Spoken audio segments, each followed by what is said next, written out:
ರುದ್ರ, ಅಪ್ಪರ ಬೆಂಗಳೂರಿನಿಂದ ಯಾವಾಗ ಬಂದೆ? ನಿನ್ನೆ ರಾತ್ರಿನೇ ಬಂದ್ರಿ ಅಪ್ಪರ.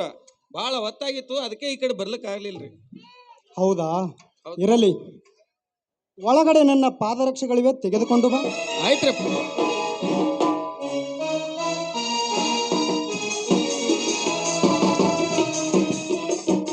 ರುದ್ರ, ಇನ್ನೊಮ್ಮೆ ನೀನು ನನ್ನ ಪಾದರಕ್ಷೆಗಳನ್ನು ಕೈಯಲ್ಲಿ ಹಿಡಿದುಕೊಂಡು ಬರಕೂಡದು. ಯಾಕ್ರಿ ಅಪ್ಪರ? ರುದ್ರ, ಸುಮಾರು 25 ವರ್ಷಗಳಿಂದ ನಮ್ಮ ಮನೆಯಲ್ಲಿ ಶ್ರದ್ಧೆ, ಪ್ರೀತಿ, ವಿಶ್ವಾಸವಿಟ್ಟು ದುಡಿಯುತ್ತಾ ಬಂದಿರುವಿ. ಅದಲ್ಲದೆ ನನಗೆ ಸರಿಸಮನಾದ ವಯಸ್ಸಿನ ಮನುಷ್ಯ ನೀನು. ಹೀಗಿರುವಾಗ ನೀನು ಇಂಥ ಕೀಳು ಕೆಲಸ ಮಾಡಲು ನನ್ನ ಮನಸ್ಸು ಒಪ್ಪದು. ರುದ್ರ, ನನ್ನ ಮನಸ್ಸು ಒಪ್ಪದು. ಯಾಕೆ ಒಪ್ಪೋದಿಲ್ರಿ ಅಪ್ಪ? ಯಾಕೆ ಒಪ್ಪೋದಿಲ್ರಿ? ನಾನು ಎಷ್ಟಾದರೂ ನಿಮ್ಮ ಮನೆ ಆಳು ಮಗತನ್ರಿ. ಲೋ ದಡ್ಡ, ಹಾಗಂತ ನೀನು ತಿಳಿದುಕೊಂಡಿದೀಯ, ನಾವು ತಿಳಿದುಕೋಬೇಕಲ್ಲ. ರುದ್ರ, ನನ್ನ ಮನೆತನದ ಬಗ್ಗೆ ನನ್ನ ಹೃದಯದಲ್ಲಿ ಎಷ್ಟು ಪ್ರೀತಿ ಅಭಿಮಾನ ತುಂಬಿಕೊಂಡಿದೆಯೋ ಅಷ್ಟೇ ಅಭಿಮಾನ ನಿನ್ನ ಹೃದಯದಲ್ಲಿದೆ. ಹೀಗಿರುವಾಗ ನೀನು ಈ ಮನೆಯ ಆಳು ಮಗನಲ್ಲ ರುದ್ರ, ಈ ಮನೆಯ ಮಗ ನೀನು. ಅಪ್ಪರ, ನೀವು ನನ್ನ ಬಹಳ ನಂಬಿರಪ್ಪ, ಬಹಳ ನಂಬಿರಿ. ನಂಬಬೇಕು ರುದ್ರ, ನಂಬಿದವರಿಗೆ ನಂಬಲೇಬೇಕು. ಅಪ್ಪರ, ನಮಗ ಇಷ್ಟ ಸಾಕು ನೋಡ್ರಿಪ್ಪ, ಇಷ್ಟ ಸಾಕ್ರಿ. ಹೀಗೆ ನಾವು ಜೀವನದ ಕೊನೆ ತನಕ ನಗು ನಗುತ್ತಾ ಸ್ವರ್ಗದಾಗಿದ್ದಂಗೆ ಇದ್ರ ನಮ್ಗೆ ಅಷ್ಟೇ ಸಾಕ್ರಿಪ್ಪರ, ಅಷ್ಟೇ ಸಾಕ್ರಿ. ಅಪ್ಪರ, ಅವ್ರು ಬಂದ್ರಿ.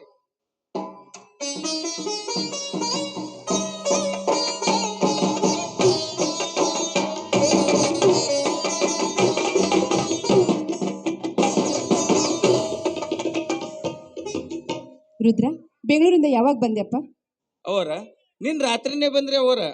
ಅವರ ಮಾಂತೇಶಪ್ಪನವ್ರನ್ನ ಬೆಂಗಳೂರಿಗೆ ಬಿಡ್ಬೇಕಾದ್ರ ಭಾಳ ಹಠ ಮಾಡಿದ್ರಿ. ಭಾಳ ಹಠ ಮಾಡಿದ್ರಿ. ಯಾಕಂದ್ರ ಇನ್ನೂ 6 ವರ್ಷದ ಮಗ ನೋಡ್ರಿ, ಅದಕ್ಕೆ ಭಾಳ ಹಠ ಮಾಡಿದ್ರಿ. ಮತ್ತು ಬೆಂಗಳೂರಾಗಿರೋ ನಿಮ್ಮ ತಂಗಿ ಮನೆಗೆ ಮಾಂತೇಶಪ್ಪನವ್ರ ಬಿಟ್ಟು ಬರ್ಬೇಕಾದ್ರ ನನ್ನ ಮನಸ್ಸ ಭಾಳ ನೊಂದ್ಕೊಂತ್ರಿ. ಭಾಳ ನೊಂದ್ಕೊಂತ್ರಿ. ಯಾಕಂದ್ರ ಮತ್ತು ನಿಮ್ಮ ತಂಗಿಯವರೇ ನನಗೆ ಸಮಾಧಾನ ಮಾಡಿ ಕಳಿಸ್ಕೊಟ್ರಿ. ರುದ್ರಣ್ಣ, ಮಾಂತೇಶ ಇನ್ನು 6 ವರ್ಷದ ಮಗು. ಹೆತ್ತವ್ರನ್ನ ಬಿಟ್ಟಿರ್ಬೇಕಾದ್ರೆ ಅವನ ಬುದ್ಧಿ ಇನ್ನೂ ಬೆಳಿಬೇಕು. ಮೇಲಾಗಿ ಅವನು ದೊಡ್ಡ ವಿದ್ಯಾವಂತನಾಗಬೇಕೆಂಬ ಆಸೆಯಿಂದಲ್ವೇ ನಾನು ಅವನನ್ನ ಬೆಂಗಳೂರಿಗೆ ಕಳಿಸ್ಕೊಟ್ಟಿದ್ದೆ. ಖಂಡಿತವಾಗ್ಲೂ ನಮ್ಮ ಚಿಕ್ಕದಣಿ ದೊಡ್ಡ ವಿದ್ಯಾವಂತನಾಗ್ತಾನ್ರಿ. ನಮ್ಮ ದೊಡ್ಡ ದಣ್ಯರಂಗ ನಮ್ಮ ಚಿಕ್ಕ ದಣಿನು ದೊಡ್ಡ ನ್ಯಾಯ ಹೇಳುವ ಯಜಮಾನ ಆಗ್ತಾನ್ರಿ.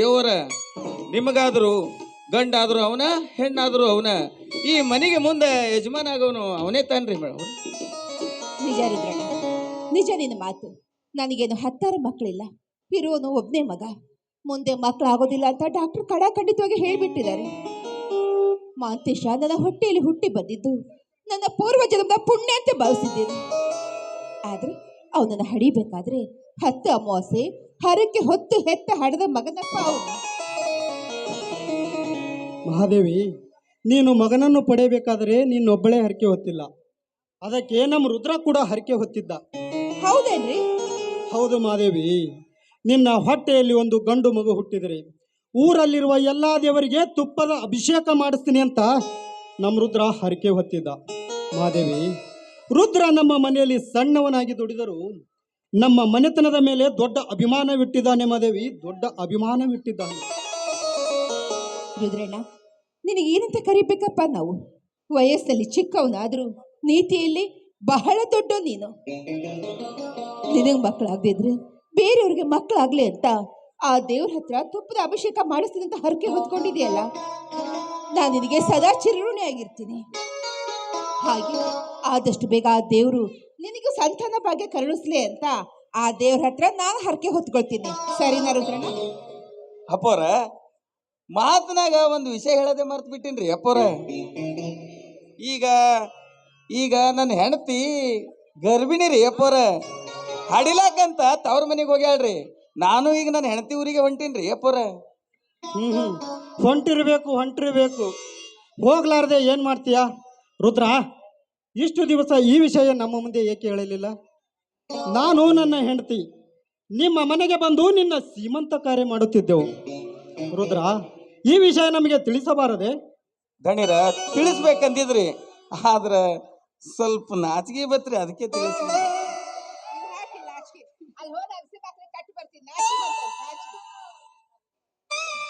ಎಂಥ ಹುಚ್ಚನೋ ನೀನು. ಬಿಚ್ಚು ಮನಸ್ಸು ಇದ್ದವರ ಮುಂದೆ ಯಾವುದೂ ಮುಚ್ಚಿಡಬಾರದು. ಜನರು ಮೆಚ್ಚಿಕೊಳ್ಳುವ ಮಾತಿಗೆ ನಾಚಿಕೊಳ್ಳಬಾರದು.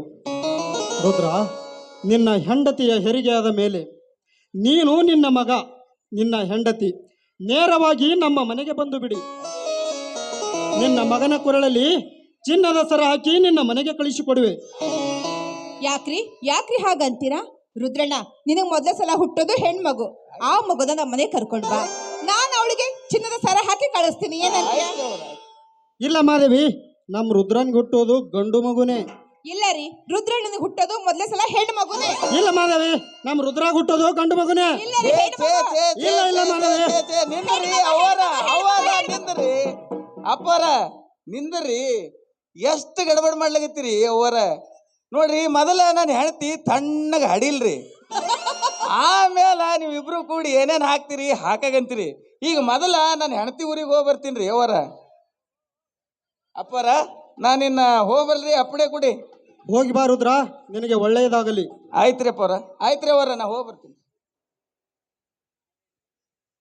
ಮಹಾದೇವಿ, ರುದ್ರ ಮುತ್ತಿನಂತ ಮನುಷ್ಯ ನೋಡು. ಹೌದ್ರಿ, ರುದ್ರ ಮುತ್ತಿನಂತ ಮನುಷ್ಯ.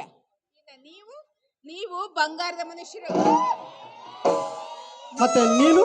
ಅದು ನೀವೇ ಹೇಳ್ಬೇಕು ತಾನೇ. ಮಹಾದೇವಿ, ನೀನು ಅಂತಿಂತ ಹೆಣ್ಣಲ್ಲ, ಈ ಮನೆಯ ಸೌಭಾಗ್ಯ ಲಕ್ಷ್ಮಿ ನೀನು. ಈ ಸೌಭಾಗ್ಯ ಲಕ್ಷ್ಮಿ ಮನಕದ್ದ ರಸಿಕರು ನೀವೇ ಅಲ್ವೇ? ಹೌದು ಮಹಾದೇವಿ.